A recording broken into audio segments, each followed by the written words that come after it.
Listening have significantly changed in the recent years, and digital and music streaming became one of the mainstream for the not-so-audiophile audience.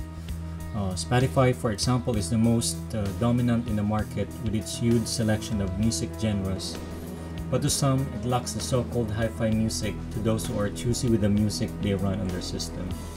I myself, I have a premium subscription for Spotify, but sometimes I try to find other alternatives. Now, here comes an alternative. Tidal is a global music and entertainment platform that brings artists and fans together through unique music and content experiences, and is currently available in 52 countries.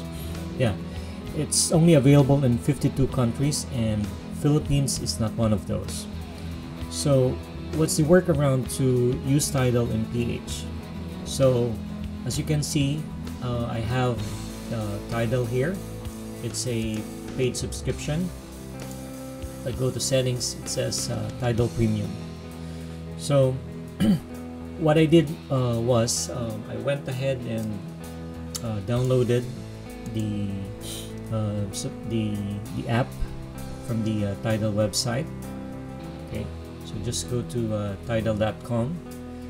And what I did for the subscription, after I have installed successfully the Tidal, I was able to get the subscription through eBay. So I searched for Tidal subscription, choose or selected the Tidal Premium. Okay, so there are a lot of alternatives there. So it will the user account will be sent to your registered eBay email address. So that's it. So I was able to have a Tidal Premium subscription, even if I don't belong to the regions or countries where it is currently supported. So it's not the best practice. It's just a workaround, but it let me able to experience Tidal even I'm in the Philippines. So now let me know your thoughts on other streaming music platform that you use aside from Spotify, and how you make it work in case you're not in a country which is supported. So again, it's me again, Matt.